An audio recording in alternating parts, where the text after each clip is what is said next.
Good morning, good evening, good day, wherever you are, to all the revolutionists. This is a Revolution, your weekly Revpro podcast. My name is George, and as always, I'm here with my wonderfully lovely friend, Dave the Mark. Mr. Mark, how are we? Yeah, I'm good, thank you, mate. All good.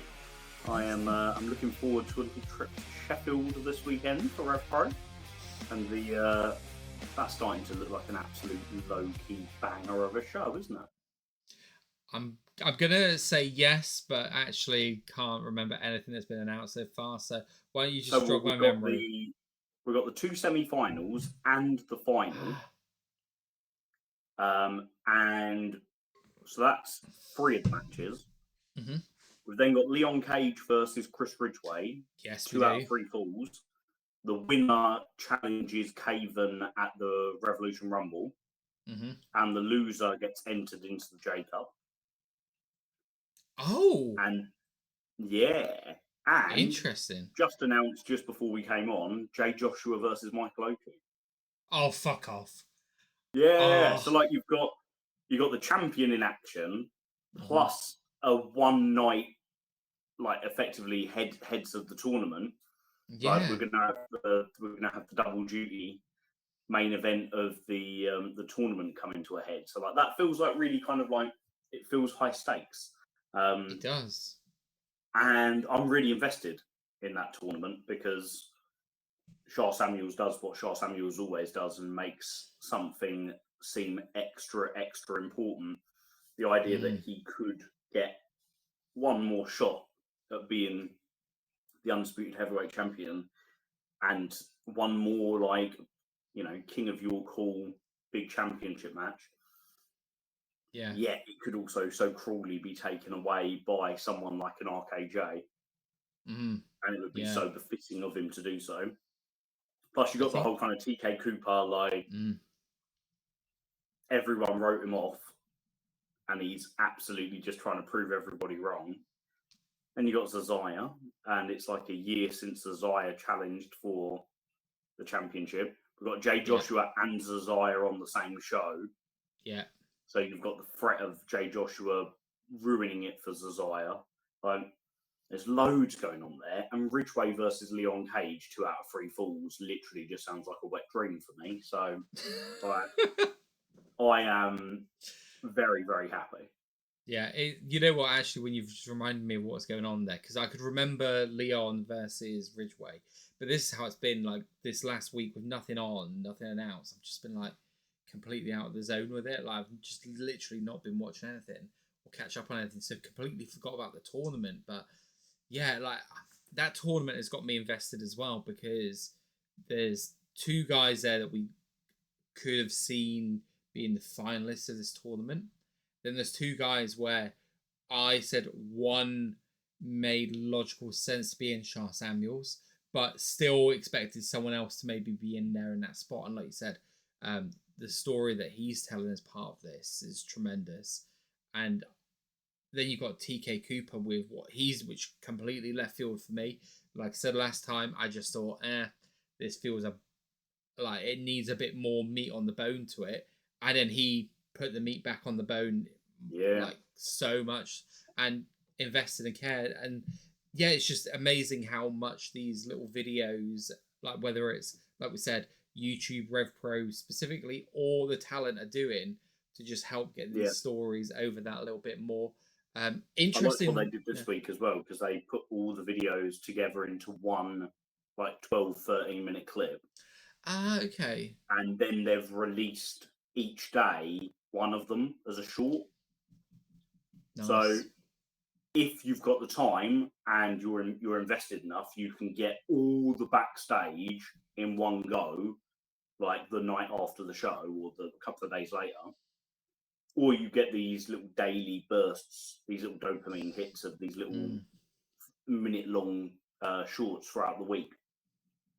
And it's nice. Like, they had, from the Coventry card, they had everybody cut some kind of promo afterwards, except, I mean, it was literally like 2 talents that didn't.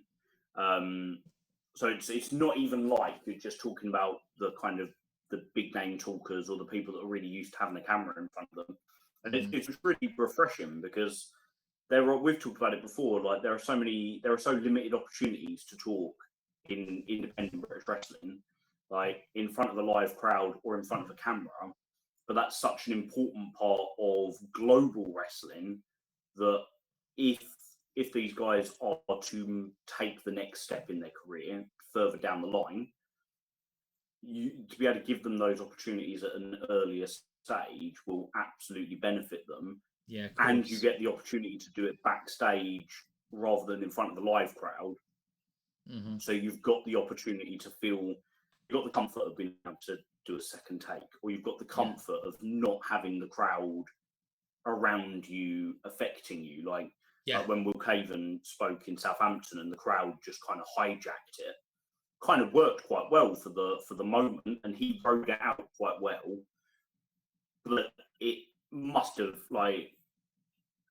made him feel kind of like uncomfortable in the moment of like, oh shit, how am I going to play this? Of course, yeah. Whereas you don't get any of that backstage, and it just gives people an opportunity to practice. Yeah.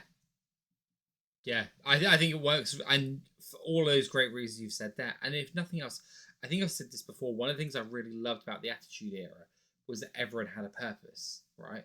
So by giving these talents the opportunity to speak, it gives them those extra times to get more purpose over what they're doing. So even if they are just brought in to do a one match, one and done, but given the opportunity to speak afterwards, they can try and work something for themselves. And all it takes is someone to go, that sounds interesting, and it to get a bit of traction, and then Revpro go, that could be good, bring it back. It's wonderful all round. Love it. Well, yes, and I'm very much looking forward to this show this weekend and bank holiday weekend as well, which is just going to make it. Oh yeah, isn't it? Yeah. I'm glad for it. I'm in London on Saturday to go and see a Tutankhamun exhibition at the ExCeL in London. We did that the last time they did that. Yeah. So it must have been like 10 years ago or something like that. Yeah, this was apparently got like all fancy, like it's one of these ones you go into and they do things on the wall, like video screen walls. Yeah. VR headsets and everything. What we did, it was really, really worth the money. My missus loves that sort of stuff. Yeah, same. We're both history graduates, but she's like more of the. I did it because I wanted to become a teacher, and you need a degree to teach. So I was like, cool, I'll do history then. Yeah. Whereas she was like the passionate historian who went to uni to read more about history. Got you. So she was all over that. It was really like memorable. Yeah. I've always enjoyed like ancient Egypt and stuff like that. So yeah, we're gonna do that on Saturday, and then we're gonna see the new Mission Impossible on Sunday. So I actually booked that, forgetting that Revpro was. We should be done in time for Revpro. We've got that day lined up. Go and see a banger of a show, and hopefully at some point in between, the Barcelona show gets uploaded as well, and get to enjoy that. By all accounts, from the very little that I've heard of it, it seems like everything was a fun time for all that went. And the production of it looks like it was like pretty decent as well. Yeah. Just looking at the like the little Instagram reels that the Spanish wrestlers have put together and the Spanish like production team, looks like really high quality. So hopefully that translates onto what goes up onto Revpro on demand as well. Yeah, nice. Well, Dave, you know what? This is transitioned nicely, something you've just said there. So obviously the people will know by the time this gets released what the theme of today's episode is. But like we said, we had no show to talk about. We don't have a full card to preview.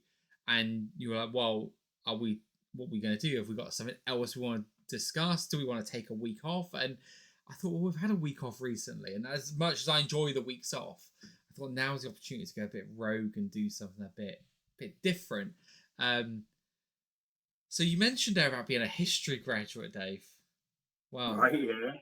Dave, let's see how you are on the history of Revpro. So, am I getting quizzed? You are getting quizzed. So I've been thinking. Mate, it's like Revpro Mastermind. That's exactly, and I won't lie. I don't know if the thumbnail will come out like this, but I had this thought earlier of doing a thumbnail to look exactly like that if I can get it looking the right way. But I've been thinking for a while of like the fun sorts of things that we can do, and I was like, well, could we do a quiz? And some of the other podcasters out there who do a lot of video, like live stream stuff, use this program called Komoot, and effectively you can go on, you can put your answers in, and everyone can play along. But look, I understand the size of our audience probably isn't big enough to get a good amount of people going along.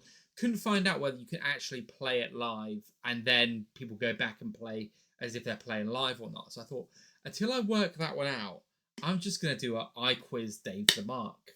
Oh, God. So, Dave, I have in total, I think, 28 questions for you. Okay. Some will be more challenging than others in the sense of I'm looking for more than one answer. Okay. And they're going to be across 3 different themes. Okay. So, the first one is going to be a little bit more general knowledge. The second one is going to be chain wrestling links. So I'm going to give you a bunch of things and I'm going to ask you to tell me what the link between them all is. And then the last one is a bit of whose line is it anyway? Oh, wow. So without further ado, and all I'll ask for you, my friend, is when you are debating, talk us through your thought process. Yep, yeah, I'll talk you through my thought process. Purely because I see how well the completionist history of Revpro has worked for me. And you know what, I'm doing this not to try and catch you out either, Dave. I think you're going to do very well on this, and if not, it makes for an entertaining video. And if it's that bad, it's just going to get lost in the archives forever, mate. And do you know what, mate? The stuff that I don't know, I get to learn. Well, there you go. Right, so Dave, without further ado, I'm probably going to ask you probably the easiest question I could. Who holds the longest single reign for the undisputed British heavyweight title? Osprey. Because it ran through the pandemic, right? It did. Do you know how many days? So it's the title reign that's probably never going to get broken. I would kind of agree feel on like that. That's kind of like the same for most companies, isn't it? Like, other than your WWEs and the AEWs, who pretty much never stopped throughout the pandemic, everybody else has got one champion who just had it for like 900 days. Yeah, the COVID champion. Oh, so you said 900 days. What is that your guess? 909. Oh, you are so close. 919. Oh, right. Next question. Question number 2, Dave. 6 different men have held the undisputed British Heavyweight Championship since the start of 2020. Who are they?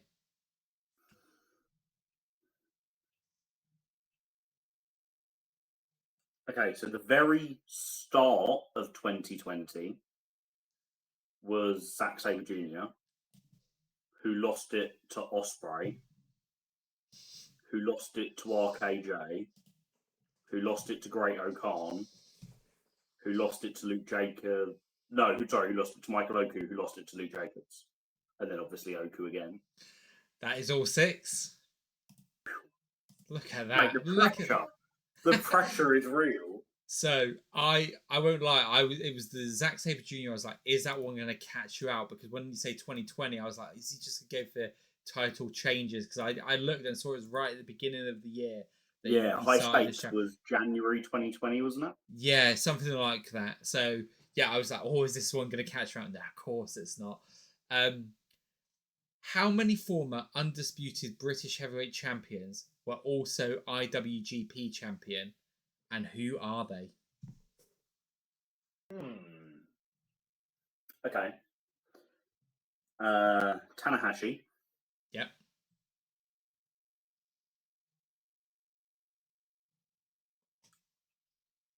AJ Styles. Yep. Osprey. Yeah. Then you've got Suzuki, Shibata, and Ishii. But I don't.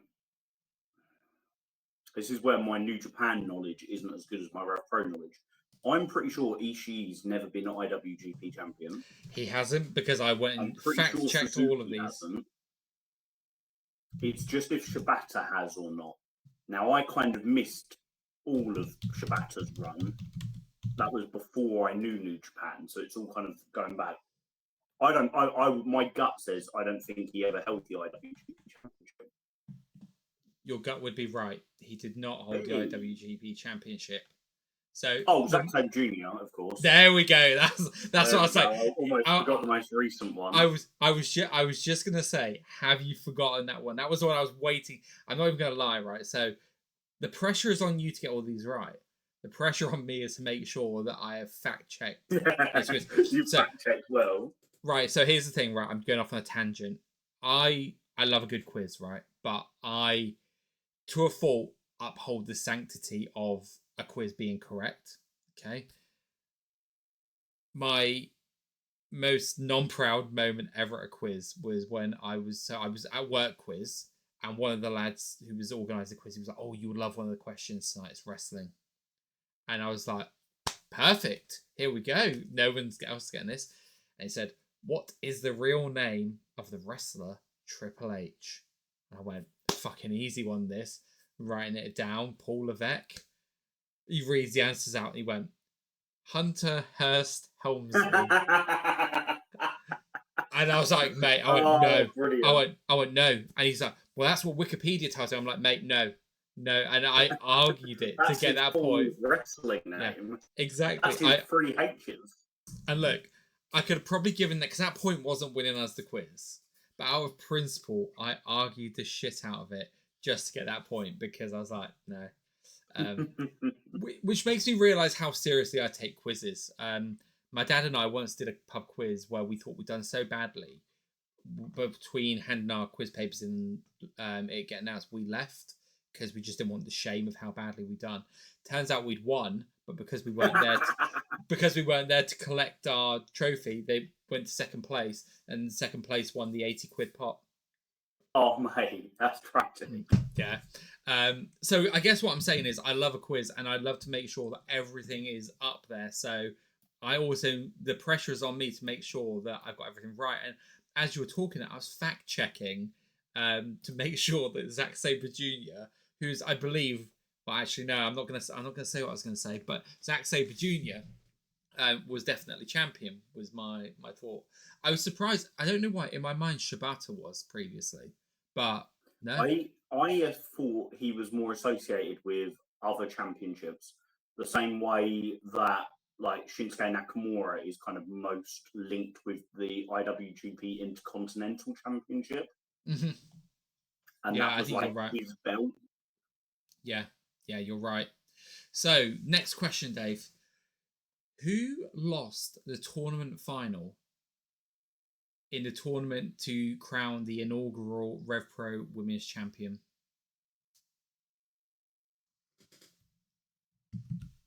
Is it Deonna Purrazzo? It is Deonna Purrazzo. Oh, look at it. There is no getting you, is there, Dave? 4 in, 100% success rate so far. Mate, I won't be able to keep it up. Yeah. I don't worry for anyone who's watching thinking, God, they're getting through these quickly, because Dave knows this. This is the round I think will be the quick round. The other 2 rounds, I cut 2 questions from one of the rounds because I think it is going to test the mental capacity a little bit. Right. Put the teacher in the teacher's spotlight. Exactly, mate. I would like you to name the 4 cities in which the Revpro women's title has changed hands. Ooh.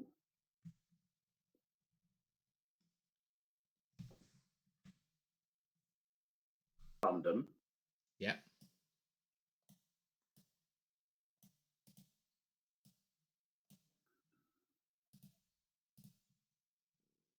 Tokyo.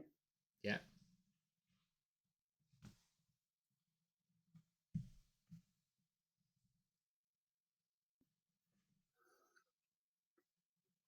change hands in Portsmouth during COVID. So that would have been. So Giselle Shaw lost it to Alex Windsor in London. Nina Shirakawa lost it in Tokyo to Mercedes Moné. Shirakawa won it from Danny Luna in London. Luna won it in London. Windsor unified the belts in London. So we're definitely going back. I'm not missing anything recent. I'm going to say Portsmouth. Yes, you are correct. And then there's a fourth city. There's a fourth city, yes. And what? No, actually. I don't think it's outside of the UK. I know that belts have been defended on shows in America, but I don't think the women's title ever changed hands in America.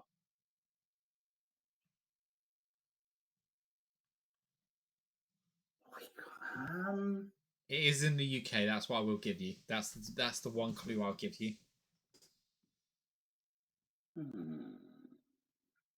But so I mean, it's not like Sheffield or. Perhaps it's not Southampton, and Southampton rang a bell.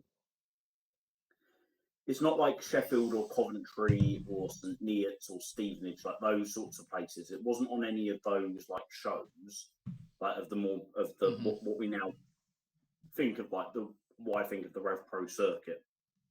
Was it in Southampton? It was Southampton. Yeah, it was. It involved Jamie Hayter. It was Jamie Hayter beating Ginny. Yeah, that was the first time the belt changed hands, and then Portsmouth was also Jamie Hayter defeating Giselle Shaw. Yes. Yeah. Oh, I thought you'd got me then, mate. I thought you'd got me. And then apparently vacated after Jamie Hayter decided to attend a WWE tryout instead of a Revpro event. Ooh, interesting. According I knew to it was vacated. I'd never worked out why. I'd never kind of thought about why. According to the little bit on Wikipedia, and then just come to a little bit here. Shortly after it was announced that Jamie Hayter and Sky Smithson would compete in one of the feature matches in our return to live events. That would be bloody good, those two as they are today. Yeah, I mean, it would have been great then. Both women were contacted by NXT UK about receiving tryouts and have opted to accept the offer. Well, there you go. Didn't know that. Yeah, that's nice little tidbit. And then a couple of months later, went back onto Giselle Shaw, and then, like you said, there it was. You know the rest from there. It's the more modern era of the title, but lovely. I love that you've got that, and you've got Portsmouth. Some might say the Tokyo of the UK.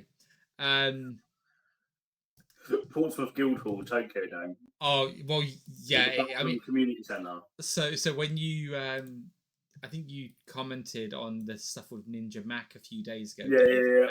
And I was gonna say St Neots is practically the Tokyo Dome of the UK, right? Well, yeah. I mean, who you've seen there's there, a lot of similarities between St Neots Priory Centre and Coroquan Hall.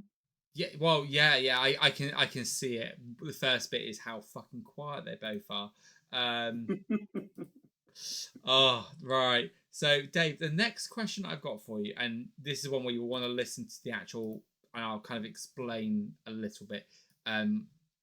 Which wrestler has had, and I say wrestler rather than wrestlers, plural, which wrestler has held the undisputed British Tag Team Championship for the most amount of time? Oh, interesting. Yeah, because there are people like Joel Redman who's held it with multiple partners and multiple times within that.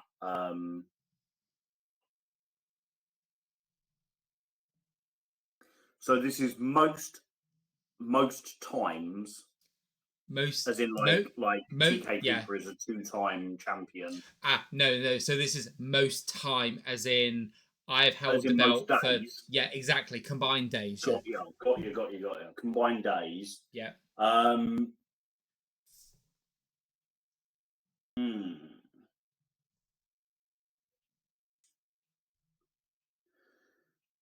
So I think that going into the pandemic, it was Rampage Brown and Great O'Khan representing the Legion.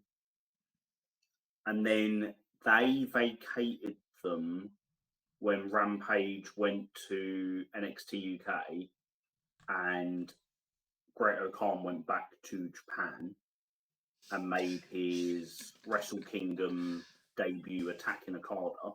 Yeah. Vacated when Rampage Brown signed with WWE and Great O'Khan returned to Japan. I love that.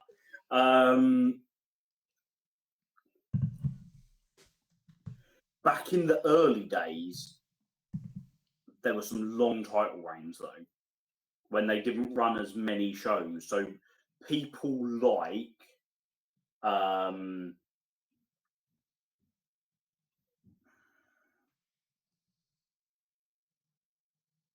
I've got an absolute mental blank as to a tag team who held the belt for a really long time. Look, here's the other qualifier that I'm just going to add in here, and I don't think it plays into this. However, it's important to remember that the amount of time, like when I've been doing my research for this, it includes the days these titles were part of IWP UK, and for some of these titles, I've tried steering away from those, but when it comes to things like combined, multi-time, all of that sort of stuff, that might play into it. So just be aware of that. So names that are jumping out at me are Joel Redman, Charles Samuels. I cannot for the life of me think of the tag team that I'm thinking of. I can literally picture them in my head. But the fella passed away, one half of the tag team. And Martin Kirby was his tag partner. You're thinking of Project Ego. That is who I'm thinking of, Project Ego. It was I think they had the belts more than once. I wouldn't know how long for.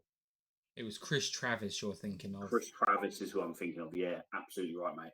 I'm going to go. I don't think I'm right, but I'm going to go with my original first thought, and I'm going to go with Joel Redman.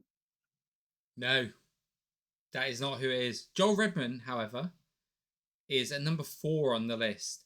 847 combined days as champion. He had like 5 title runs as a tag champion. Yeah, 4. Yeah, you're right. 4. You're very, very close to it. Joel Redman, who also runs the wrestling school in my hometown. Yes. Works around the corner from me. And I'm going to go and see him versus Nathan Angel in July, which appears to be his last match there, this young lad, before he gets signed by WWE by the look of it. Oh, really? Yeah. They build it as the last encounter between them two, and they're hyping up as basically who's leaving. So either Joel Redman's retiring potentially, or Nathan Angel is off to WWE. But I know he was part of the tryouts there. Exciting. Number 3 was Shah Samuels, again with 4 reigns, 897 days. We're gonna skip over number 2, and number 1 at 1600 days. Because I'm well off then, aren't I? That's like double. 1600 days. Yeah, so basically the jump up from second, so from third was 897 days. Second, 1125. But even in, still near enough an extra 500 on top of that. It's the man who's held the Undisputed British Heavyweight title the longest combined. It was Zack Sabre Jr. Zack Sabre Jr. Yeah. Him and Minoru Suzuki had the belts forever. Yeah. For one reign. Yeah. 475 days they held it for. Yeah. Who else did he have the belts with them? So I will have a look for it. So I'm just going to say someone who is not going to be named. That should give you one person there. Then I think, so that was in That would IPW have been back in really early, 2009. right? Yep, same 2009, 2009. So that's IPW, isn't it? That is, 2 in IPW. Leaders of the New School. Yep. Then Suzuki-gun. Yep. And I think it actually Second title reign with Suzuki-gun. 1, 2. Yeah, I can't find. There must be a fourth one there, but it's just not showing it on the. Oh no, it was 3 runs. Sorry, that's me confused. Yeah, 3 runs. There was a period where the tag belts kind of just jumped between Zack and Suzuki and another New Japan talent. Yeah, and if you're taking out the IPW run,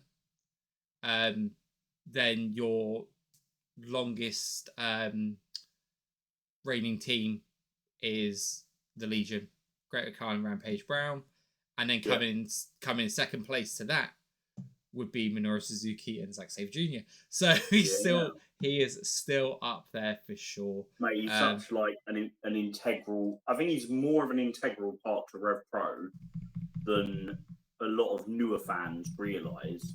Absolutely, because Ospreay is so closely associated with Revpro. Yeah, but like Zack was as pivotal for a period, but even more pivotal for another period. Yeah, I understand. Yeah, and one of the ones I had to do a double check when I looked at number 15 with 1 reign, 287 days as champion, Claudio Castagnoli. That's pre 2012, isn't it? Yeah, it will be. Yeah, and you're right. I think Project Ego. I think to be fair, I think they were also. Claudio Castagnoli was part of the IPW days, like you said, and then the last champions, in 2012 before it then became Revpro was Project Ego. Yeah. Nice, love it. See, this is why you are the man, Mr. Dave the Mark. You know this stuff. Right. So I'm going to ask you. So bear in mind what I've said about, obviously, title reigns. I want you to think about this. So who is missing? So this is, again, the undisputed British heavyweight. Let me just check that I've definitely got that right. I think I have. Yeah, it is. Undisputed British heavyweight title. Zack Sabre Jr. at 1,086 days. Will Ospreay at 919 days. Shah Samuels at 686 days. Blank. Then Michael Oku at 559 days and counting. Who is missing? Who's that fourth person there?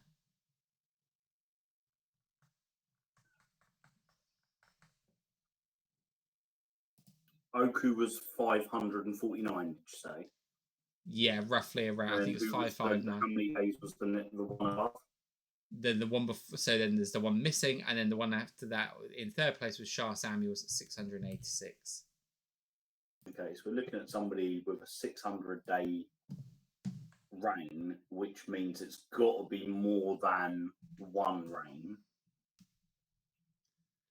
Ishii held the belt twice. So yeah, this is falling into the combined reigns time rather than just a single reign I'm looking for. Does that include IPW days? It will do, yeah. See, I've never really looked into the past there. I kind of see them as 2 different companies. I don't think Ishii held them for I know, though he held them twice. I don't think he held them for those sorts of stretches.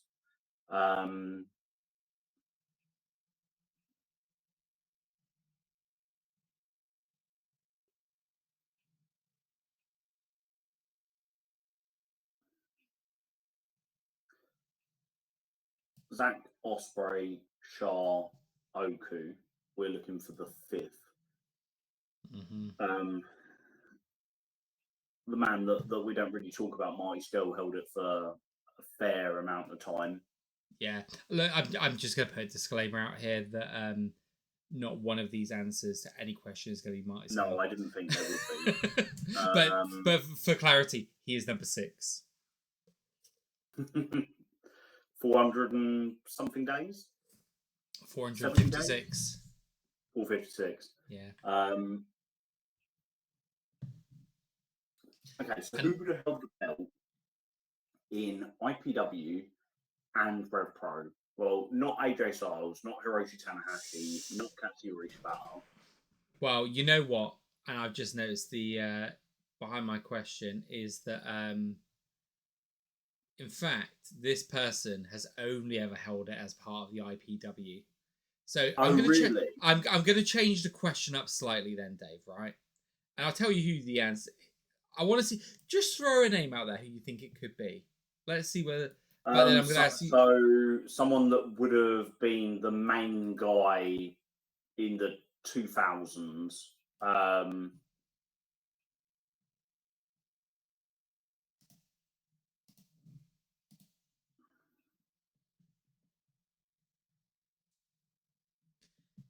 He was a guy that many expected to go on and do massive, massive things at the time in the scene. I remember that, but never quite. Robbie Brookside? No, but not a bad shout. It was. What was his name? Because they've given him his WWE hit. Martin Stone. Oh, right, yeah. The governor. Danny Burch, yeah. Yeah, Danny Burch as part of Lorcan and Burch when he in NXT. Yeah, I love that tag team. But you know what? That was a shit question on my part, Dave, because I actually didn't realise when I was looking at it that he'd never actually had that title as part of Revpro. I thought maybe that was early days. Run in Revpro, if I remember correctly. So my question is going to change on this one. Who? I mean, I'm discounting what looks to be a 1 day reign in a 1 day reign in IPW for Aviv Mayan. Who has had the least amount of time holding the undisputed British heavyweight title? Was that Tanahashi? It was. And do you know how long it was? I don't think it was long. I think it was something like 30 days or something like that. You are being twice as kind to Tanahashi's reign. 15 days. Was it? That is definitely a to say you can, right? Like just to have him on the list there. And why not? Why not? Right. I'm gonna give you the point because it was a shit question and we've improvised on the fly. And we're gonna give you that one. Right. Which wrestlers have held the Revpro women's title on more than one occasion, and who are they? Giselle Shaw. Yep. Alex Windsor. Jamie Hayter.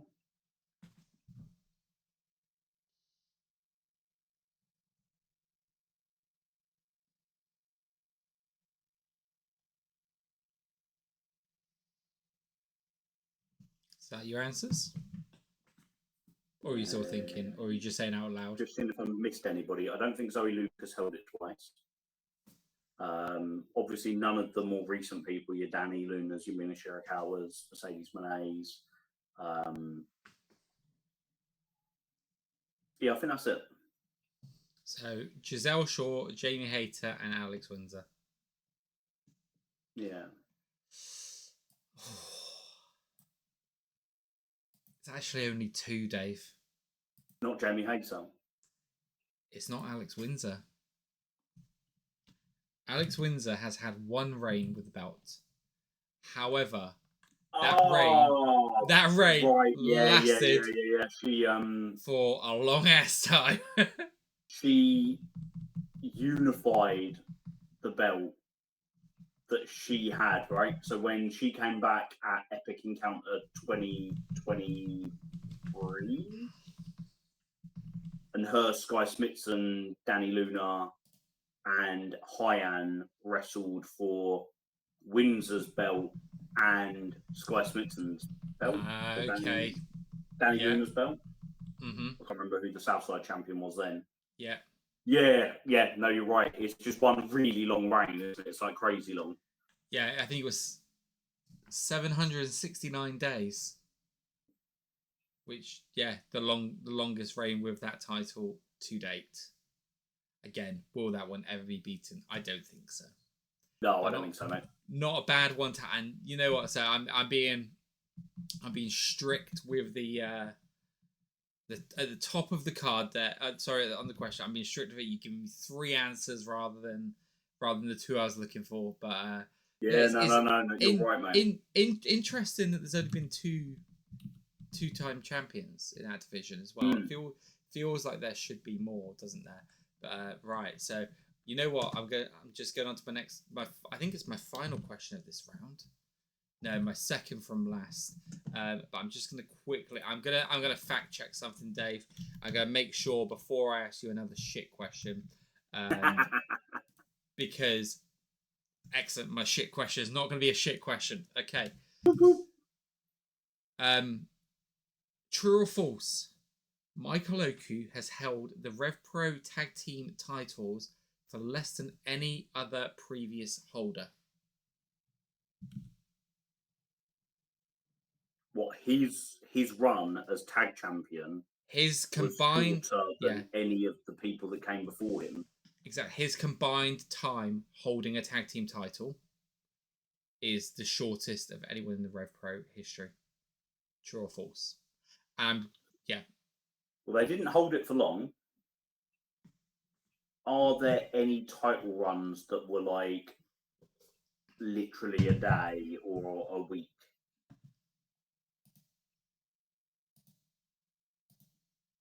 I know that happened with the Cruiserweight Championship.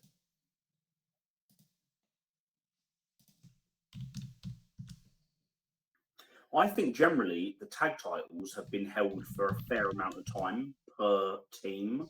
I'm going to say it's true. I'm going to say it's true. So, it's actually false, Dave. Is it? How long did they hold it for, him and Mills?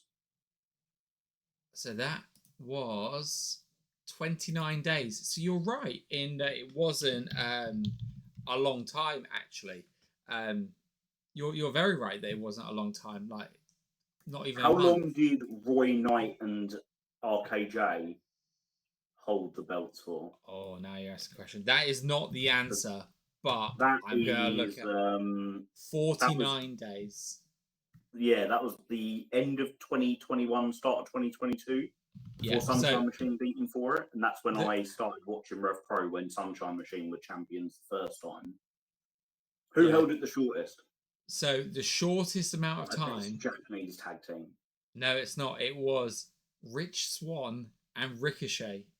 Oh God, yes, they won it and lost it in the space of a weekend, didn't they? Yep. The Inner City Machine Guns. Yep. Oh, mate, I knew. And that's one where it's like it's not like really interesting. Like I actually remember that. Because Ricochet and Rich Swann were like so frequently used, like frequently for imported talent. But they were very much part of like the Revpro like 2016, 2015 scene. Yeah. They had 3 matches in the space of 2 days. Yeah. Interesting. They also 3 matches in 2 days. One of those matches was a title win. One of those matches was a title loss, and one was a title defense. Do you know, out of interest, who the title defense was against? So one of those matches that weekend, I think, was the Swords of Essex. I can't remember. That's who they beat. Yeah, I was going to say, I can't remember what order it went in. So who did they defend against successfully? Yeah. No, I bet it's really random. It's random, but it's I'm gonna say for some people this would be a Mount Rushmore tag team. Really? Yeah.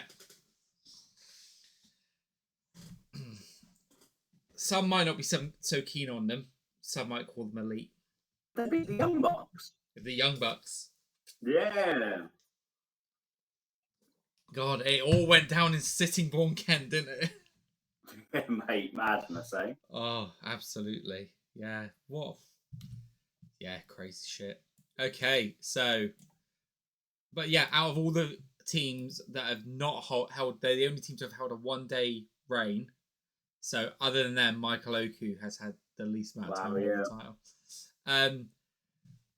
When did the cruiserweight title last change hands outside of London? I'm gonna see if you can.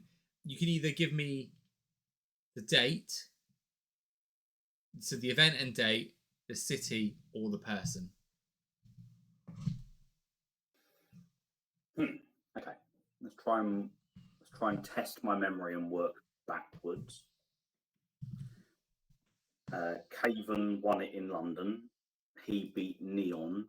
Neon won it in London. He beat Jordan Breaks, who won it in London. Jordan Breaks beat Leon Slater, who won it in London. Leon Slater beat Connor Mills, who won it in London. Mills beat Robbie X. Did he? Yes, Mills beat Robbie X, who won it in London. Yep.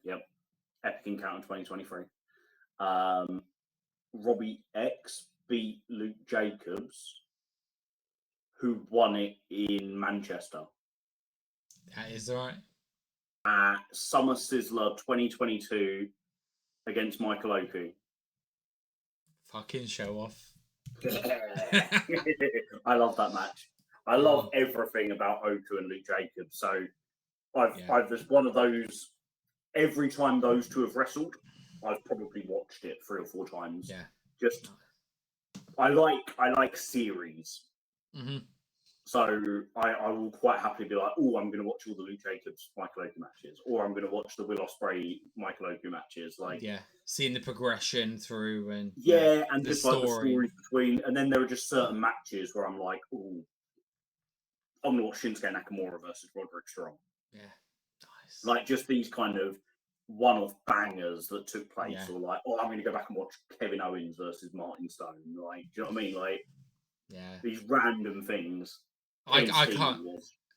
I can't go back and watch some of these old Portsmouth shows, knowing I still to this day do not understand how I missed some of these shows, because I would have been very aware that AJ Styles was in Portsmouth. And I must have been going through a stage where I was just like, oh, I've seen them recently, so I'll see them again shortly. And do you know what, mate? It's kind of worked out so perfectly for me in a weird way, because I look back and be like, oh my God, I wish I'd discovered Revpro 10 years ago. Mm-hmm. But 10 years ago, mate, I was fucking skinny. Like, literally zero disposable income. Yeah. I've got a mortgage on a 3-bedroom house with a stay-at-home mum, wife, and 3 kids. Like, and when I was, 10 years ago, I was earning 20 grand a year less than I do now. Yeah. So you're literally like, everything that comes in goes out, and there's a few quid left over. If we're lucky, we might get fish and chips one Friday this month. I used to play football every Thursday night, and you pay 5 quid subs. And at the start of the month, I literally had to get 20 quid out and put it in my wallet, so I definitely have my fiver for the end of the month. Because otherwise, there's a chance I genuinely wouldn't have a fiver at the end of the month. And it's just, careers developed. The missus is kind of earning money again, and it's like it's just life with 3. We had 3. Basically had 3 babies at the same time. We had 3 under 3. So when my youngest was born, his eldest sister had just had her 3rd birthday. Oh, nice. Yeah. No, hadn't quite had her 3rd birthday, in fact, I love how your stories kind of worked out for all of that as well, mate. Like, genuinely, it's like you said, you probably wouldn't have been able to go to all these things, enjoy it in a way that you obviously get to enjoy it now. And no, man, I would have been. It would be that sort of thing where maybe if I could get to 1 show a year, it'd be the sort of thing that like my mum would get me a ticket for the wrestling for my birthday, something like that. Do you know what I mean? That's what I used to do with gigs. I used to go to 1 gig a year, and my mum and dad, that would be my birthday present every year. They'd be like, when a gig comes up you want to go to, put it on my credit card, go and enjoy it. Yeah, I love that. I love that. That was me with gigs. I used to go to loads of gigs, but not so much with the wrestling. I would do a couple of wrestling shows a year, and now everything I do is pretty much wrestling, mate. Because when I book gigs outside of wrestling, they clash, and I end up traveling to Wolverhampton instead of the gig that's half an hour down the road from me. But hey, this is what it is. I'm stalling for time a little bit in the mix. I'm just fact checking an answer from earlier that I may have messed up on one, Dave. No, I didn't mess up on it. That's fine. I remember the context of the question. I was worried I discounted Shibata as a former British heavyweight champion. And I was like, but it's the IWGP. That's what it is. Right. So we're going to do the chain wrestling links now. Yeah, I'm curious about this. This feels a bit more abstract. This is very abstract. So if you don't do well on here, do not worry, because this is abstract. Now, there are some questions where I'm just going to give you it's 3 links generally.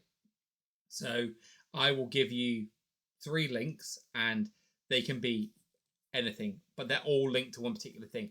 Where I feel that they could be too broad, I've given you a bit more information. Okay. And where I don't, I just haven't. So cool. Sounds good.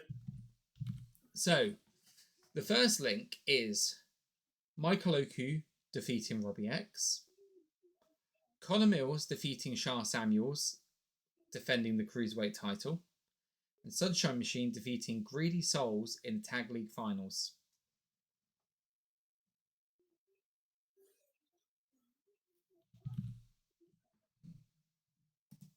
Sunshine Machine beating Greedy Souls in a Tag League final.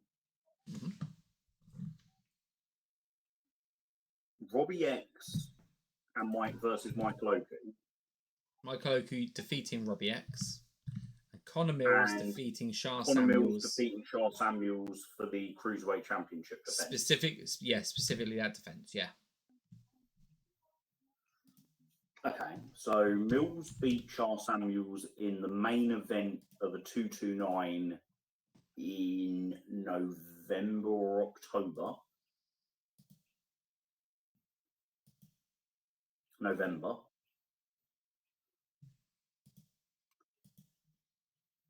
Michael Oku beat Robbie X a couple of times. He beat Robbie X around about that same time. He was wearing his green gear. I remember that quite clearly. He also beat him recently. Both of those matches happened at the 229. Sunshine Machine beating Greedy Souls in a Tag League final.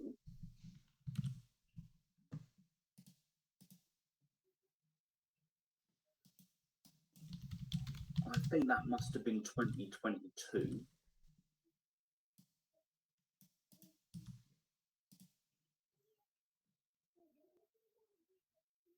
Didn't the Velocities win the tag title, the Tag League that year?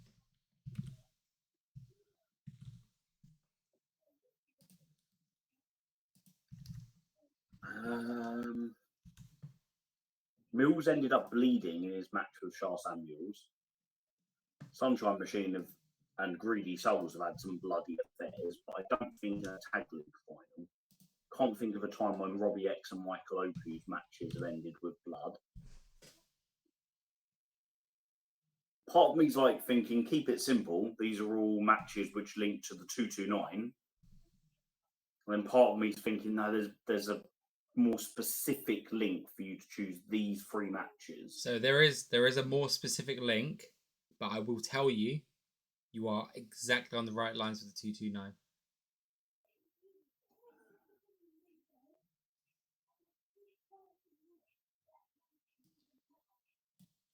And I think either way, I think I'm going to give you the point on this. I don't think Robbie X and Michael Oku have headlined a 229. Oh, no, they have. They absolutely have. Yeah, headlining the 229. Headlining the 229 they were 229 main events, live in London 78, 79, and 80. Yes. Yeah. And it's not 2022, is it? It's 2023 because Velocity's yes. won it in 23. Yes. And I don't think that was a great. It wasn't a tag league final. It was that match caused the tiebreaker. So we then got the Southampton triple threat match with Subculture. Do you remember it was Danny Luna and Flash Morgan Webster versus Sunshine Machine versus Greedy Souls? And Greedy Souls won that and then went on to beat Go and RKJ. And now you're just showing off, Dave. Uprising. That tag league was cursed, wasn't it? Bless them. Was. Like, I mean, Mandrews got injured. Yeah. Didn't Joe Lando get injured as well? He did. He had to sub out and Mayhew subbed in. Exactly, yeah. Because that was so bad. We've never seen him. Was in. I say got injured like it was his fault. Mandrew suffered an injury and Danny Luna subbed in. Yeah. And Zach Knight got called away for his opportunity with AEW and Ring of Honor. Yeah. So a Go-Go stepped in and then just absolutely add salt into the wound. When Go-Go and RKJ were meant to wrestle Lycos Jim, RKJ's missus went into labour. Yeah. So we ended up with a Go-Go versus Lycos Jim, which was so weird, wasn't it? Because you can you imagine them being like, well, a Go-Go's got to win. Yeah. Because the story is that they're going to go on to the tag league final at Uprising, and for that to happen, they have to win. We can't just rope in a random partner because then that's a loose thread that needs dealing with. Yeah. Sorry, Shitwolves, you're just going to have to lose a handicap match to a Go-Go. Yeah. It was. I'm not sure if we've seen the Lycos boys. We've as not a seen tag team since then. We've not seen seen them in in singles at last year's J Cup. I can't think of a tag match. But it's a tag. No, Fantastic Mania. Yeah, long time, hasn't it? But you know what? Cursed tag league. But that was the tag league that we got True and Lacey. So yeah, it was. Yeah, I'll take that. And the Billington Bulldogs, who I never got to see. All three of their matches were in Sheffield or Southampton. And these were the days before I started going up to Sheffield and down to Southampton. I just did everything in London. I'm pretty sure there was also one in Portsmouth. I'm pretty sure I saw them versus True and Lacey in Portsmouth. Oh, maybe. But I could be talking absolute shit. Yes, right. Because they ran a Portsmouth show on my wife's birthday. How inconsiderate. The next one, Dave. AJ Styles defeats Will Ospreay. Zack Sabre Jr. defeats AJ Styles, winning the undisputed British title. Katsuyori Shibata defeats Matt Riddle, defending the British title. So my first thought was high stakes. I think Zack and AJ Styles was high stakes. Was AJ Styles versus Ospreay at high stakes? Not sure. AJ Styles versus Riddle? Shibata defeating Riddle. Sorry, Shibata versus Riddle. Oh, I don't remember that.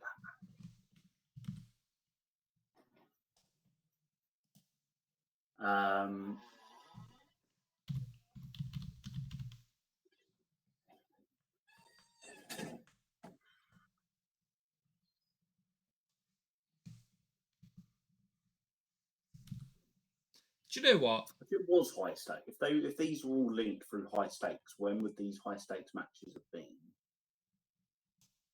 You'd expect them to be 3 consecutive years, based on the who's involved and what sort of era we're talking about. Yeah, I think I'm going to go with that. Were they all high stakes main events? They're all high stakes main events. 2015, 2016, 2017. Yes, trust my gut. Look at that. Right. Okay, here's where it might start to get a bit more abstract. Swords of Essex, 2014. England's Calling, 2015. The Revolutionists 2016.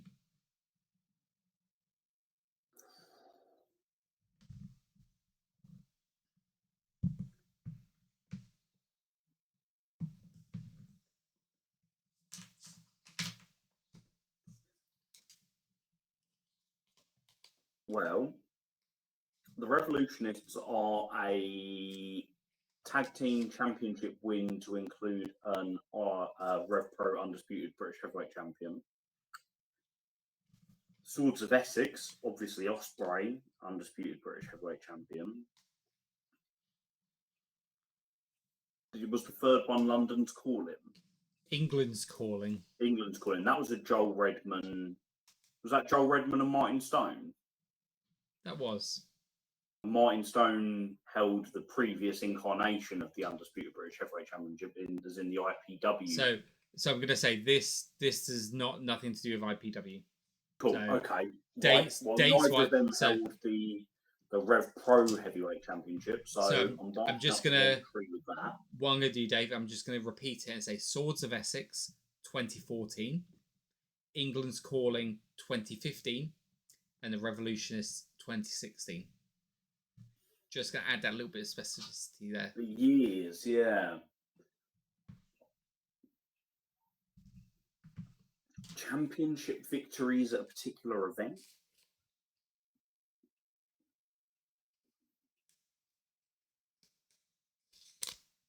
Were these championship victories at like Summer Sizzler, something like that? They didn't run anniversary shows then.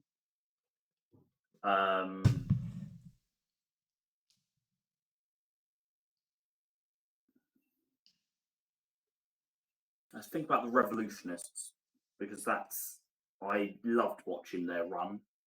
So I've watched a lot of their running in more than once.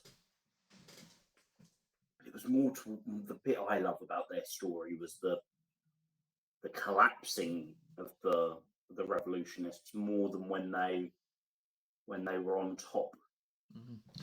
I only saw one of their matches live, and that was against Tenkoji. Oh yeah. I think it was against Tenkoji, their match. It was either Tenkoji or the Good Brothers. I can't remember which way around it was, but I'm pretty sure it's Tenkoji. Wars.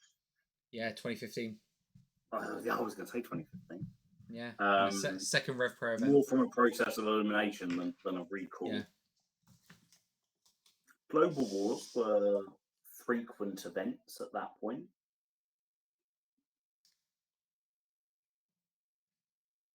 Let's go with that. Championship wins at Global Wars. It's not, but that was not a bad guess, but this is where it starts to get abstract, Dave. They were the teams that entered each year as champions. Oh, okay. Yeah, Swords of Essex entered 2014, England's Calling 2015, the Revolutionists 2016. No, I like that. Yeah. That's not too abstract. So, next one for you. Michael Oku versus Mitch Waterman. Michael Oku versus Levi Muir. Ricky Knight Jr. and Shah Samuels versus the Legion.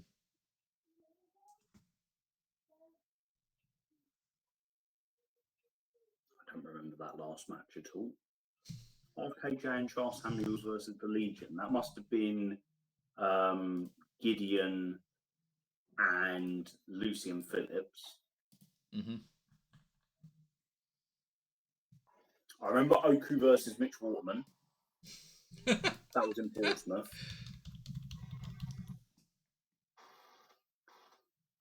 I remember Levi Muir and Michael Oku. That was in Sheffield. Or was it? No, am I getting that muddled up with Brett Semtex versus Michael Oku? Levi versus Oku. Was Levi versus Oku in Southampton?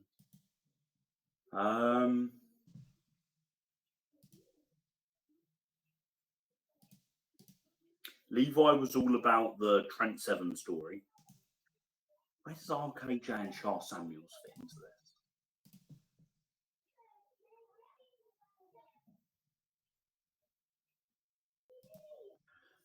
Oku versus Mitch Waterman.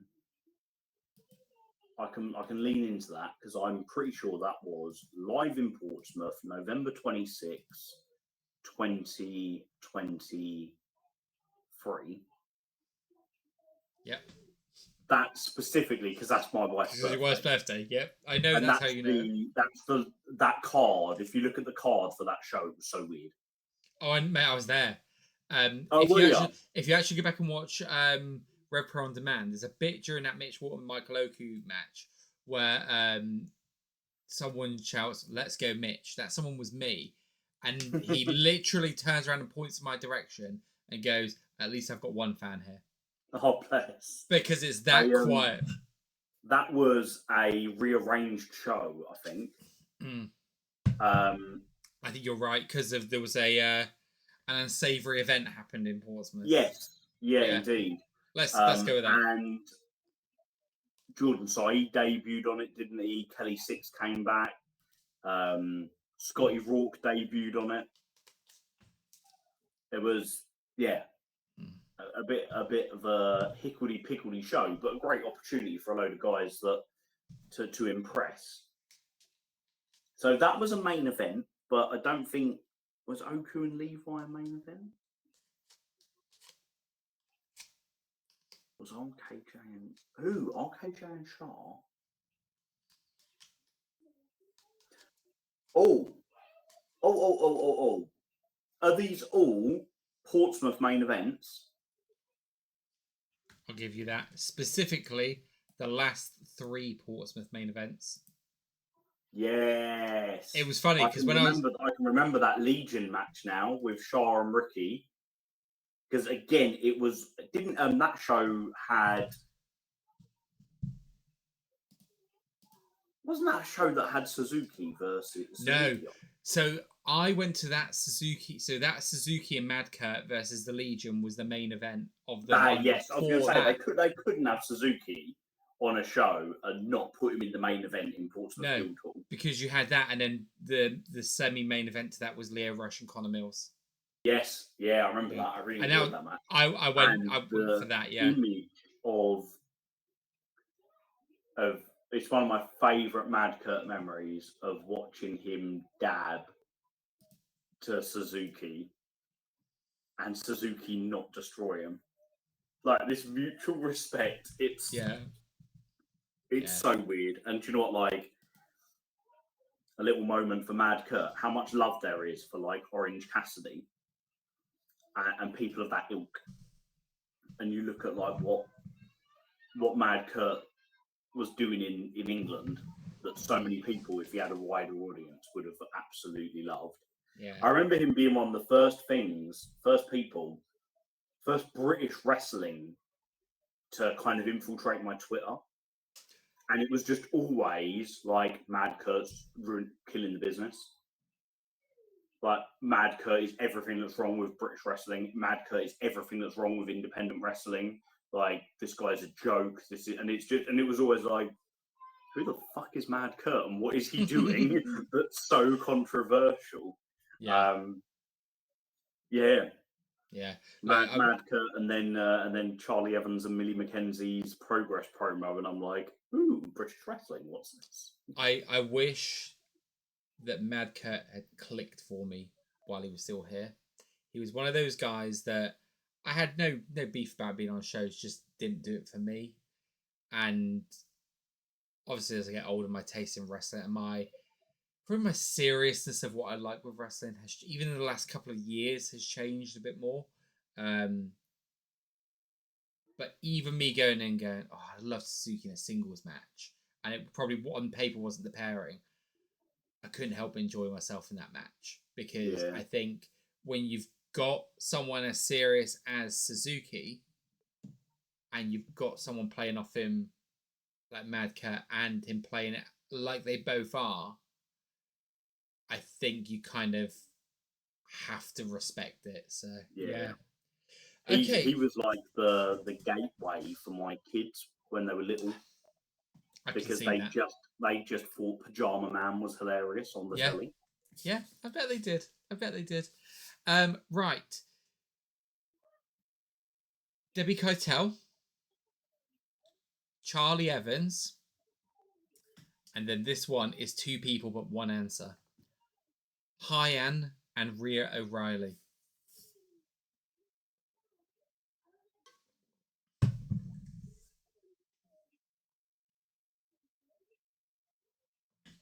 Am I finding a link between all four women? So it's three. So you're finding the link between them. There's a specific link, but Rhea O'Reilly and Hyan are counted as one entry. So where Debbie Keitel is one entry, Charlie Evans is one entry, the other two combined are one entry.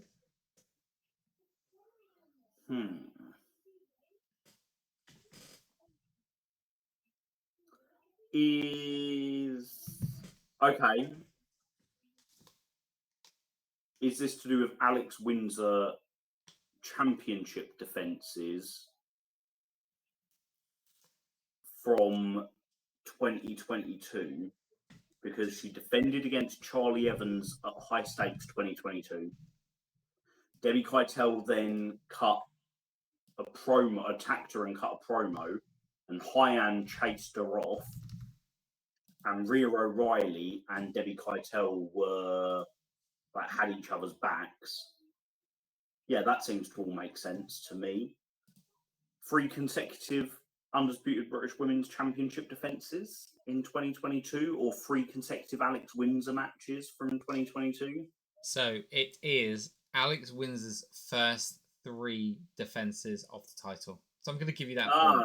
Nice. It Kylie was. Ray must have been like 4th or 5th then, because she was shortly after at Epic Encounter.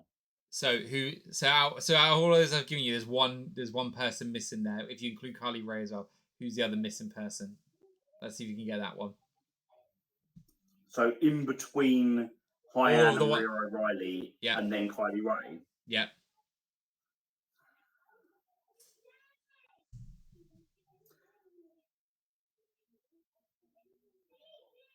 Was it Nightshade? It wasn't. It was Alison Kay. Oh, of course. Do you know what? I remember that because I saw Alison Kay and Marty Bell in St. Neots. Yeah. See? St. Neots. And then they stayed for a week. So they did on the Sunday, they did Revpro in St. Neots.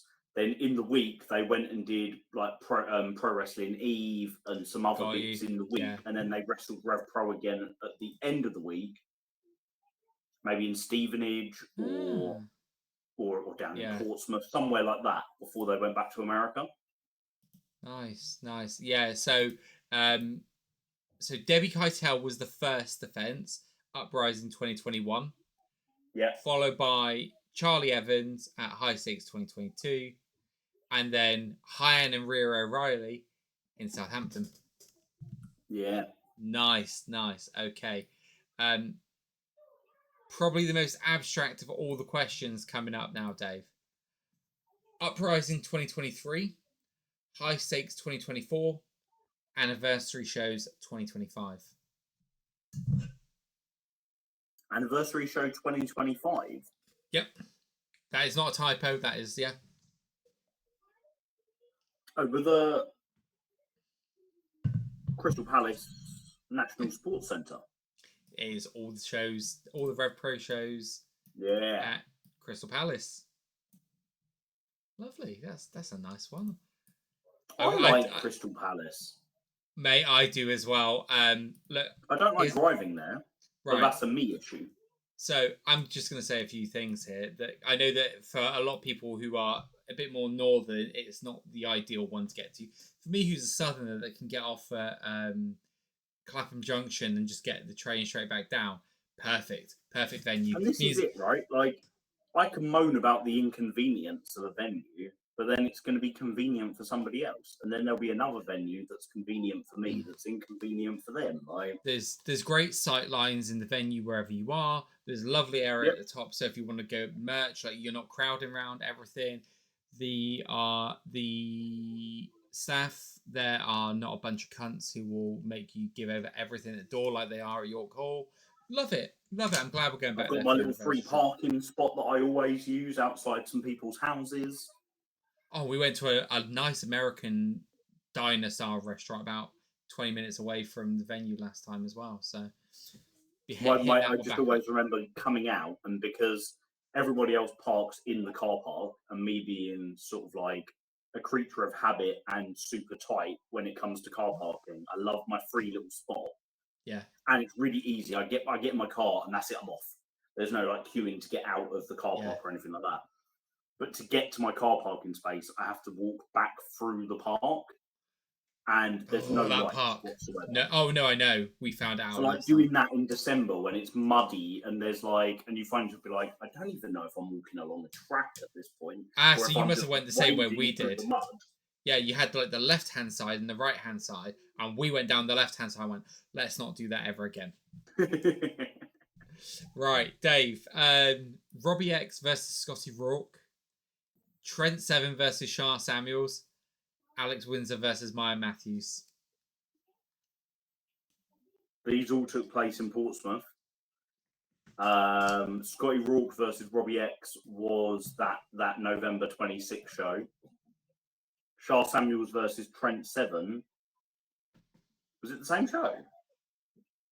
But it was definitely in Portsmouth.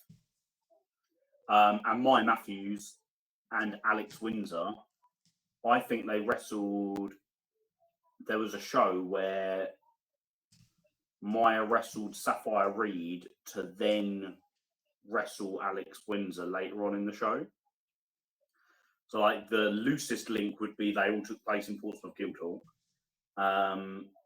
Is it that? Do I need to be more specific? There's a bit more specificity to it. Were they all on the same show?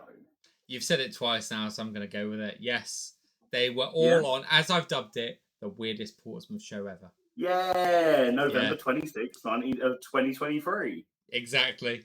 Right. My wife and I were in Brightlingsea in Essex on a little weekend away without the kids, as we often lovely. We don't do it as much now. We didn't do it last year, but we did it every year before that for a birthday. Our mum would look after the kids for the weekend. We'd just go somewhere random for a weekend. I love that. Nice. She deserves it after having to deal with you just disappearing every Revpro weekend. Mate, literally just like we went to our friends last weekend. We went down to we were in Brentwood in Essex, and we were like, so yeah, like we should get a date in the diary for when we do this again. And I was basically free like every Saturday. Sundays not so good. Generally at the wrestling on Sundays. And one of my mates was like, "How often's that, mate?" I said, 40 weekends a year." So basically everyone then. Yeah, give or take. Yeah. Give or take. If you want to know where my diary is, it's at revolutionprowrestling.com/events. Yeah. Yeah. I will, but Saturdays are good. Oh, right. Except for Stevenage nights. The last link in this one, Josh Bodum, James Castle, Terry Frazier. Tag partners of Shah Samuels.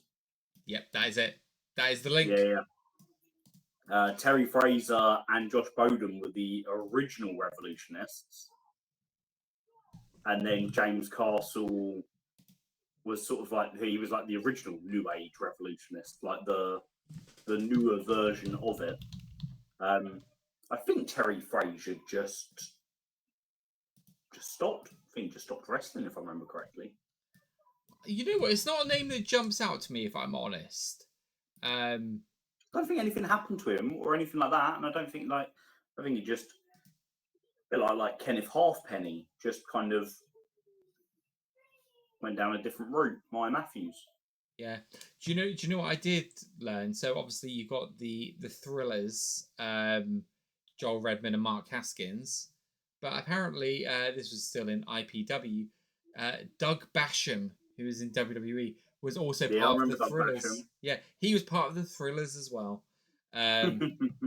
What a weird time 2008 British wrestling was. But yeah, Terry Terry doesn't have a cage match entry, but yeah, I just thought it was a nice little one to end that round on. So, Dave, your total so far, right? In the first round, you got 8 out of 10. Very commendable effort. The second round, you got 7 out of 8. So you're on a really high roll at the minute. Yeah, you know what? I'm not gonna lie. I thought you were gonna struggle with that one a bit more. I should have known. So whose line is it anyway? Okay. So Dave, you're gonna have 10 lines read to you here, right? And normally what this would be in these kind of rounds is 10 lines and it's all in a promo, and I want you to tell me who said the promo.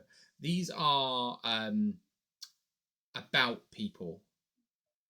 Now, for everyone watching, if you go to davethemark.com, specifically the heroes villain section, you'll be able to read these exact things here. But Dave, I'm going to be asking you who you were talking about in each of these. Oh my god. Oh my god, you're holding me accountable for my phrasing here.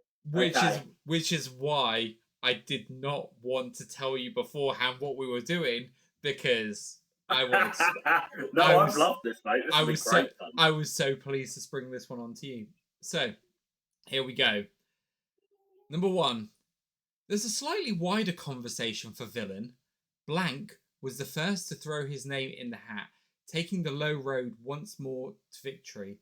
It's a route that I've used to chastise David Francisco, but when he guested on This Is a Revolution, he pointed out some very clear hypocrisies in wrestling and my own way of thinking. Who is the blank in there, Dave? I remember writing that. That wasn't long ago. First, throw their name in the hat and taking the low road. Mm-hmm.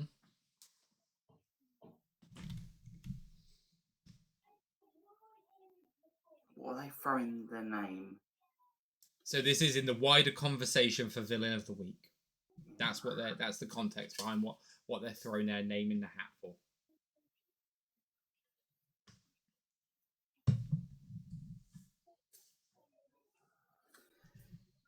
Was this Manders saying he's going to enter the Revolution Rumble? When did he say he was going to enter the Revolution Rumble? Because he took the low road by sort of attacking Oku post-match in Live in London. What else have we had to throw your hat in? No one's announced for the J Cup. Announced for... So they're throwing... I don't want to tell you how you intended your words throwing the name in the hat as in throwing in the name for the hat for villain? Yes. Yeah, exactly. Oh, yeah. I'm sorry. Throwing their name in the hat. No, that's what I was trying... I don't mean to tell you how your words, the content of your words, but... Who took the low road, but we're not going to chastise them, having learnt from David Francisco? So, phrase I never thought I'd ever hear on this podcast, but here we are.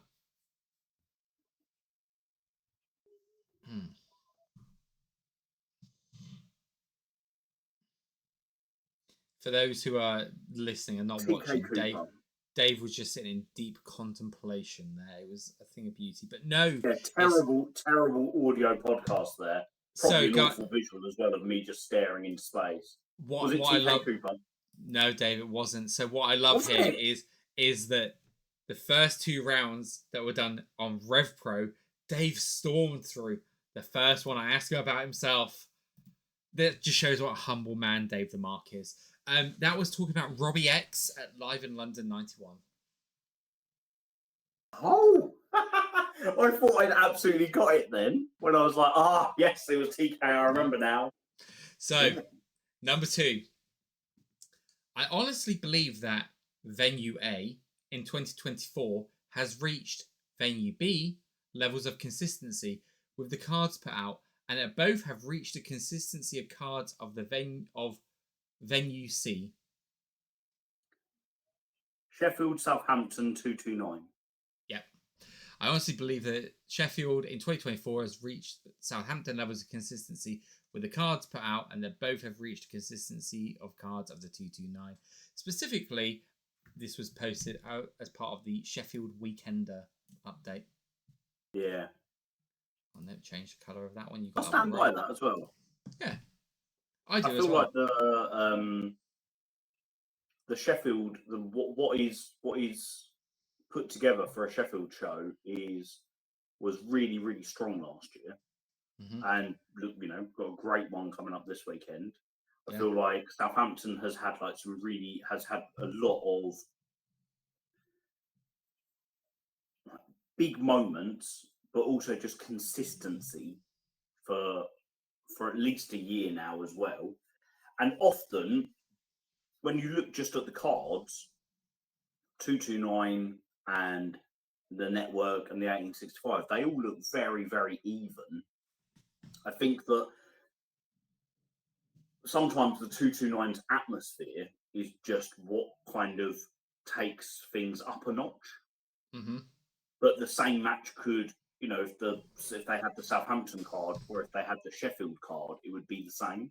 Yeah, I get you. Okay, so number 3. That leads us to a final 3. 2 villains and 1 hero whose story all seems intertwined following the events of Sunday.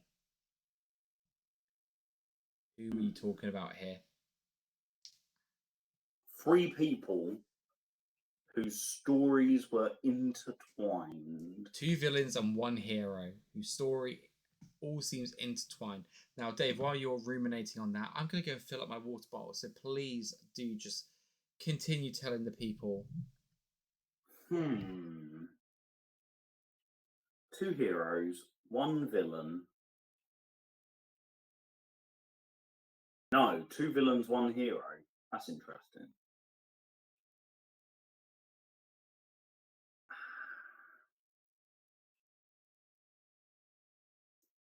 My gut is Manders, Leon Slater, and Oku from Sheffield. Yeah, the Sheffield tag match where Leon and Liam tagged together against Oku and Manders. I don't remember Leon being particularly villainous that night, though. What else could it be? 2 villains, 1 hero, all intertwined. So it doesn't necessarily have to be the same match. If that's from this year, RKJ has been in the conversation for villain every damn week. I think I'll go with my original gut, but I think I'm wrong. Is it Manders, Oku, and Leon Slater? It is not Manders, Oku, and Leon Slater. So it was actually 2 wrestlers that you were speaking about, and it was Shah Samuels and David Francisco following Live in London '84. Oh, interesting. And so one of them is being discussed as a potential case for villain and a potential case for hero. Yes. Very complex. Exactly. The kind of complex writing you can get on davethemark.com. Okay, number 4. If Oscar Leuber was disrespectful, then blank was 10 times worse during their match with Kanji. From the outset, insert nickname here, showed a complete lack of respect to the former Queen and Southside champion.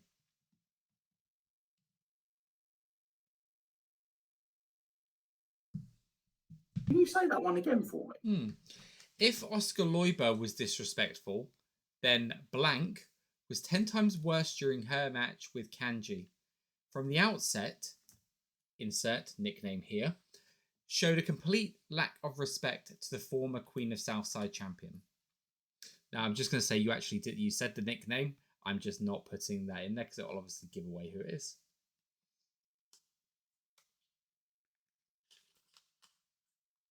Well, we've not seen Oscar for a while, so we must be going back to last year. Kanji was embroiled with Cutthroat Collective shenanigans for much of that time.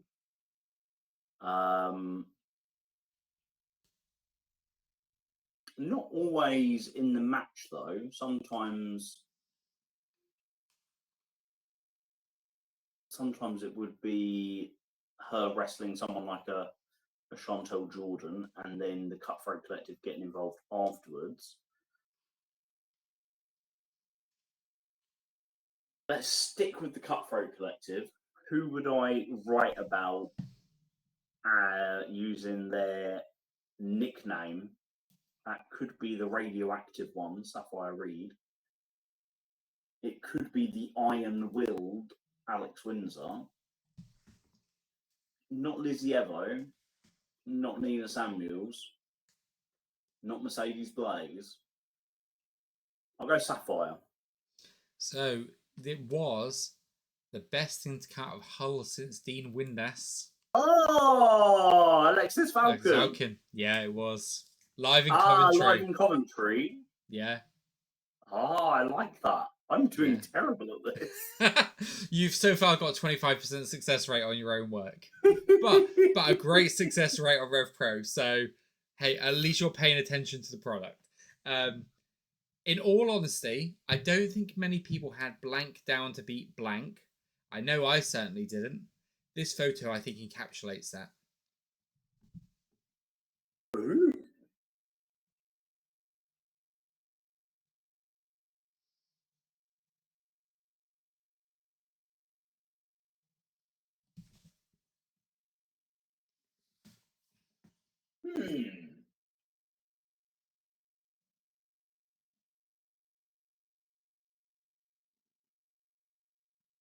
Was that recently?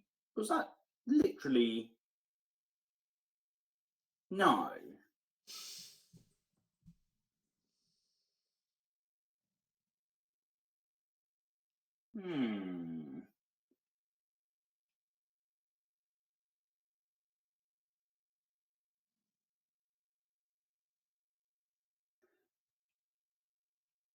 This photo encapsulates that.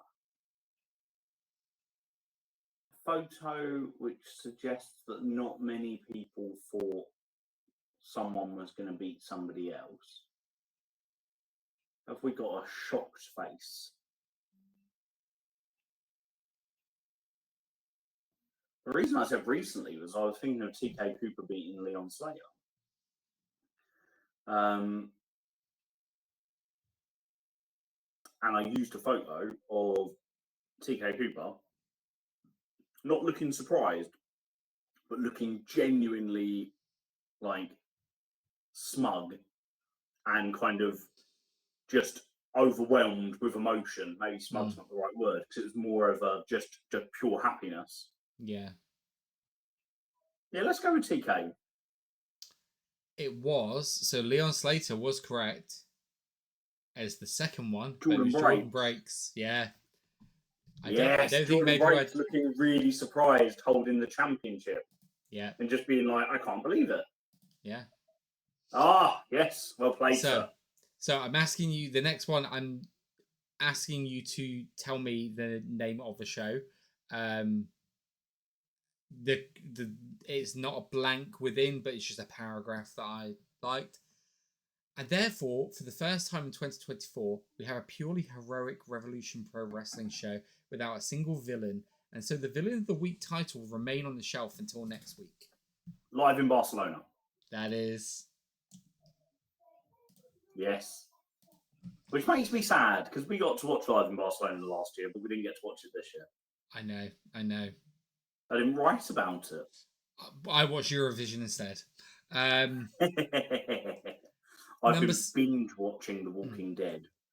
Because I never watched it the first time round. My missus she's got a real thing about anything post-apocalyptic. Like it makes her so anxious. Yeah.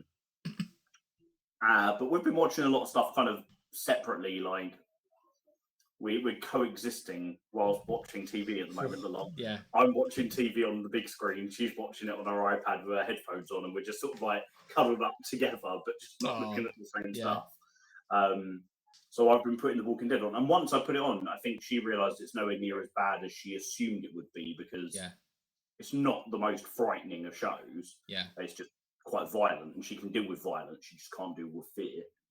Mate, I'm obsessed with it. Like, I put it on last week for the first time, and now I'm like every day. I got up at 6:30 this morning, so I could watch one before I went to work. It's funny. I got into. I was watching The Walking Dead when it was on TV. That at some point I fell off. Then I went back to it, and I fell off again. As in, went back. I need to go back and just start from the beginning again, and then get to where I was. I did that with Lost.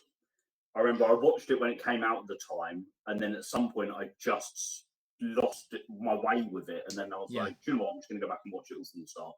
Yeah, I don't know if I've ever told you this. I've been on that beach, the base camp beach. I've been there. Oh, really? We went. So as part of our honeymoon, when we went to Hawaii, found out that was there. Oh, wow. So literally got a bus, which was 2 hours the other end of the island, and went there. And it's really funny when you actually stand and you can tell it's where the base camp was, and then you look side to the left and see the back garden of houses, and it's just like, like if they just walked that bit further down the beach, that'd have been fine. Well, yeah, I mean that would have saved a lot of TV, wouldn't it? Yeah. I also binge watched The Wire a lot. So when I was watching that was about 2009. So it was when you were buying DVDs to watch it, and you didn't have Amazon Prime, so you had to wait you had to plan it so that you could get it. And then I got into the final season. I've never been able to finish it. Just a mental block. Right, question number 7. She came in with no gear, no notice, no hype, and she killed it. Lucille Lee. Yeah. Live in London. Against Rio from last May. Live in London. 85. What number would it be? 85. Yeah. As question 8. As for blank and blank, the pair were complete and utter shithouses throughout their match, reveling in the chance to kick Sunshine Machine while they were down and stick it to fans who adore Teeks and Mambo. That could be a fair few people. True and Lacey are the first 2 names that come to mind.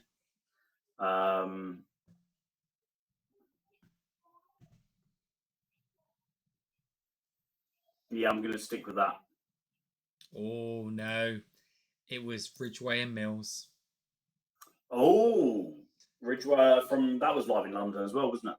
Live in London 86. I liked that. That was such a nice, neat little bit of booking. Having Ridgway and Mills together and then having them wrestle. They wrestled that match, and they wrestled up in Sheffield against JJ Gow and Cameron Kai. Then they wrestled against each other, and it's not like it's not. It's very simple booking. It's a simple bit of booking to get you through a few shows. That's what it is, and makes complete sense. Constantly give you like cool stuff. Yeah, because it worked for JJ and Cameron as well, who have got this like on-off tag partnership where they can they can literally dip their foot in that well whenever they want to. Yeah, and it'll work really well. And yeah, Ridgway versus Mills is literally that's heaven. That is. Yeah. Question number 9. So for the second time this year, I'm declaring event a villain-free zone.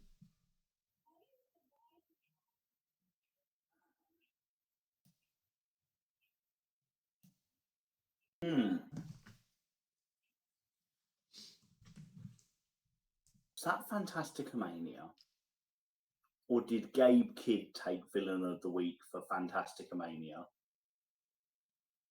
For something quite actual. I can't remember what it was, but it was really tame and quite funny. Or was that the only thing that you could call for Villain of the Week, and therefore I decided not to? It's so funny because pre-Cutthroat Collective last year, Revpro, when I started doing heroes and villains, you suddenly realised the character dynamics, and there were very, very few people actually playing heel in Revpro. And you'd get people being Villain of the Week for like barely doing anything. Whereas now it's like you can have somebody be the Villain of the Week while somebody else is like committing heinous crimes and not getting punished for it. I'm not sure, but I'm going to go Fantastica Mania week. It was the Trios Grand Prix. Ah! Oh, yeah, that makes sense. That makes sense. And question number 10, the one that I was going to do this round second, but I thought let's end it on you, Dave. And also, what have I said? this one line is probably my favorite line that I read. Question 10. Firstly, screw you. It's my gimmick. I'll do what I want. What match were you talking about? Oh, I'm such an arrogant prick. Firstly, screw you. It's my gimmick. I'll do what I want. And I think as well, I'm actually cutting it down there. When you're saying it sounds arrogant, I think if we wanted to go full arrogant, I think there's a way that it can sound more arrogant as well. What am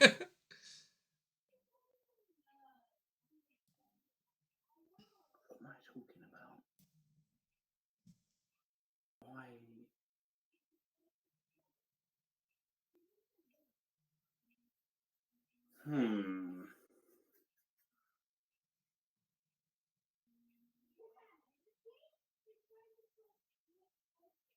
I don't think we've had anyone share.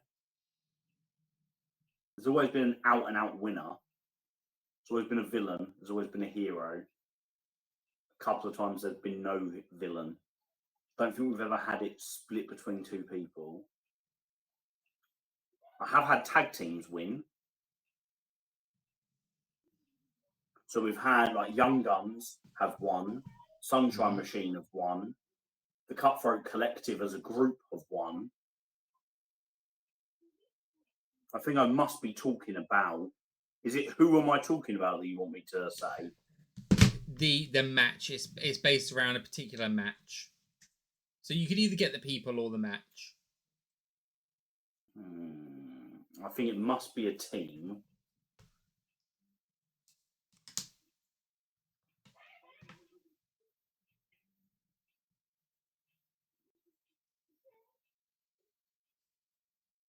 Let's go Sunshine Machine. So I'm gonna read you the full quote first of all. In terms of the full quote from that line. Firstly, screw you. It's my gimmick. I'll do what I want. Secondly, I'm right. Now let me explain why. Oh,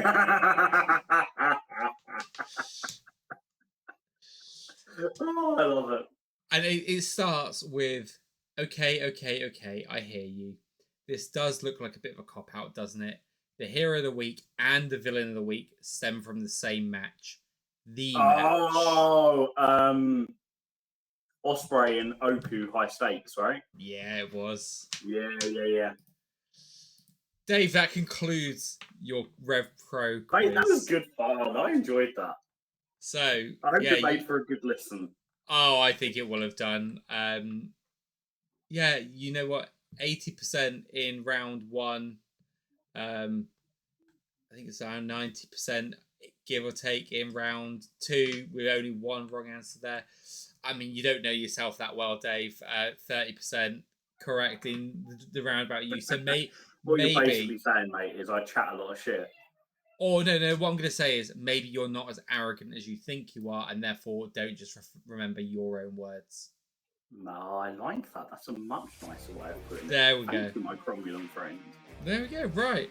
I hope everyone found that fun. If people do, leave likes, comments, all that stuff, and we'll consider doing another one in future. Not me being asked questions, because I'm rubbish with remembering history, and it's only because of Dave's mega brain that I decided I was going to put it to the test.